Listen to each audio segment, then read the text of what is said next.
Good morning, everyone. Sorry for the slow start there. I wasn't sure if I was recording. I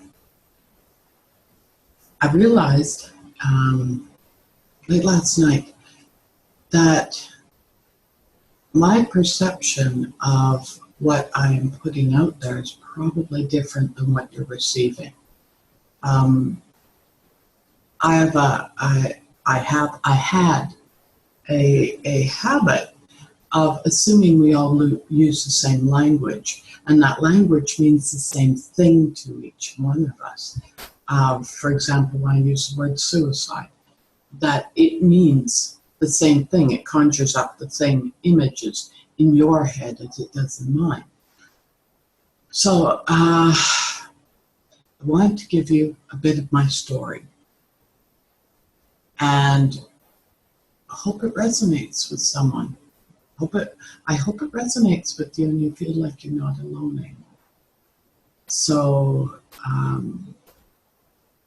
here we go. This is me. Very, very real, and without glasses. So I'm not even hiding that.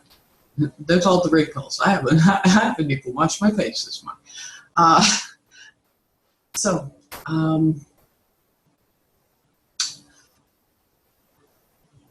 I was molested when I was 7 years old. And I don't think I have felt like I fit in since then. I don't know about before then, I don't remember. But I do remember after, at least a lot of incidences. And given how our memories aren't that well retained, that we only remember the gist and not the details, it's pretty substantial. So I never told anyone. Well, not for many years. I didn't start dealing with a lot of this until after my children were born. So that would be, Josh is 28, so 30 years ago. And I'm 54. So probably around the time I turned 30, I started dealing with some of this. I remember, as 7 years old, deciding I wouldn't tell anyone, because if I did, that family would have to break up. And that's a pretty adult decision for a 7-year-old.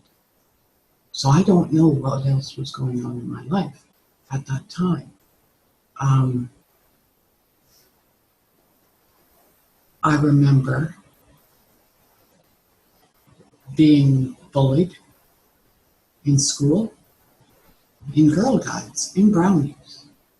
Whatever group I was in, it seems like after that time, I had the word target written on my forehead.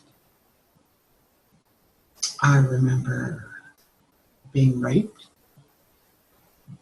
a number of times. I remember once even happening when a friend of mine was sleeping maybe 5 feet away, and I didn't say anything because I didn't want them to think less of me.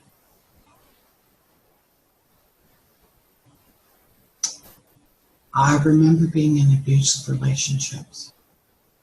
I remember having my muscles in my shoulder grip because my partner decided to take me down.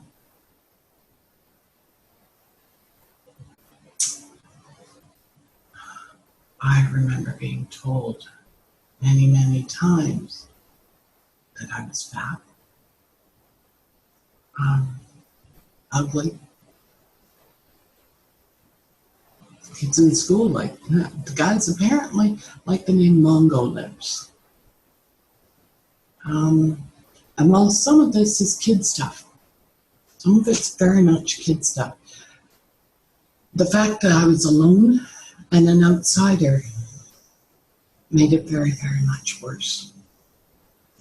There weren't people to talk to.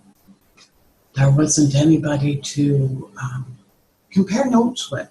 How about that one? Just compare notes to say, No, your life isn't that much different. Um,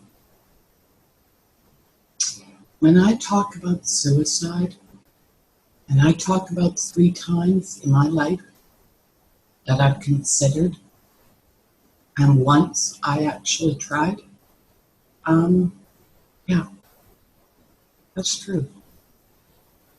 The first time I tried, I was lucky. I was naive as hell.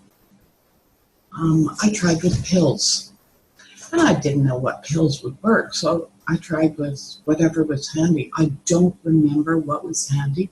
I do remember lying in a field and the sky being green and the grass blue. So um, whatever I took didn't. I was very, very lucky. I remember wanting to go home. That's the thought that kept resonating in my mind. I want to go home. I don't belong here. Here hurts. Here, people don't love me. People don't understand me. I don't fit in. And it hurts. And I want to go home.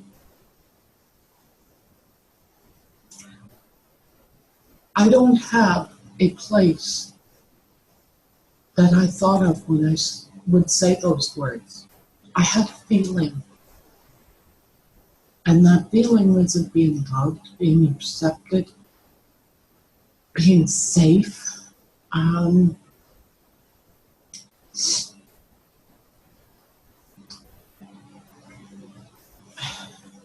I remember wanting to feel hugged, like I would be enveloped, and someone else was there, and they would share it, and they would just make it all okay. Just all okay. I remember the next time, and that was after I separated from my boy's father. And I saw my boys, him and his new partner, with them at the pool. And I was struggling. I was struggling with depression. I was struggling with who the hell am I? What do I want to do?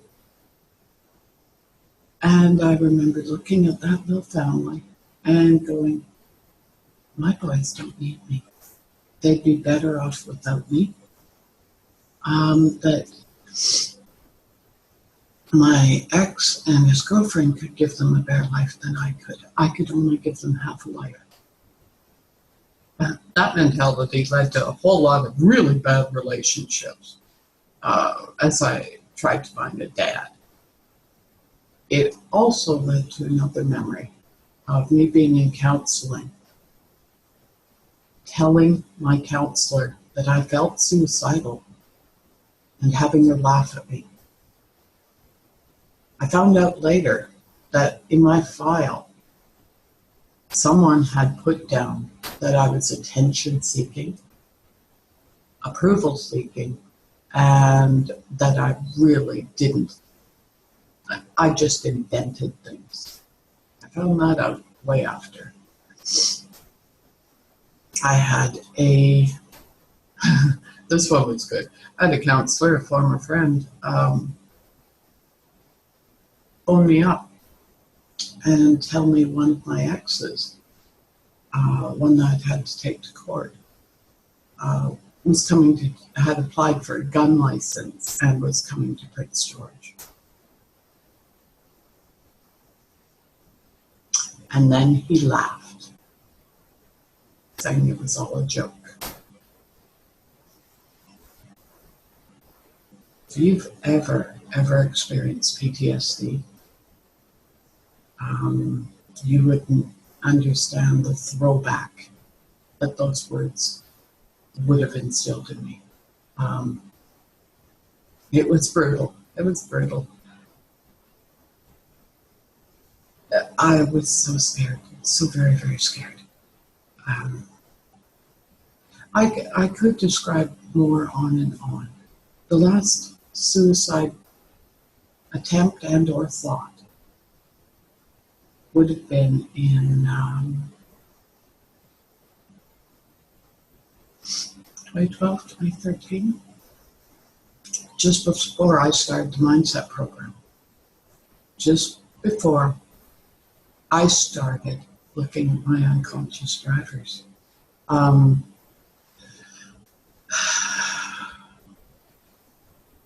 I remember screaming and crying for someone to just take me home. And I didn't mean here. I didn't mean back to BC. I wanted to be off this earth. I wanted to be somewhere where it didn't hurt anymore.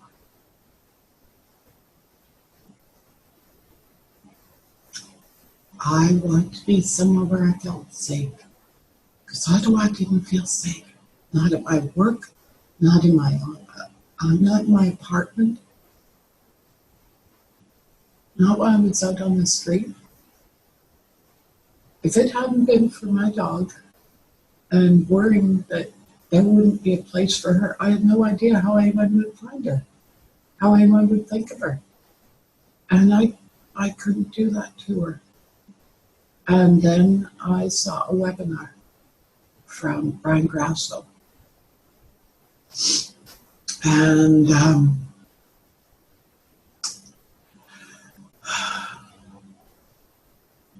within a few weeks, stopped having suicidal thoughts. Within a few weeks, I stopped feeling powerless. Within a few weeks, I was smiling, and it was authentic. It was coming from inside. Within a few weeks, my life changed. And it changed dramatically. I have rough days now. Don't get me wrong. I have days where things happen. Shit happens. I don't have those memories creeping in all the time because you know what? They're memories. They've got no basis in the now. I don't have to live there anymore.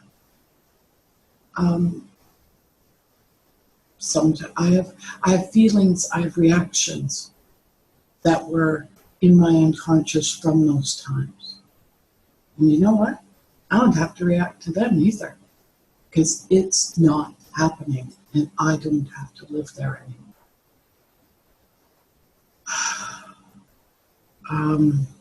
This is a pretty raw video, and if this has triggered anything for anybody, please message me.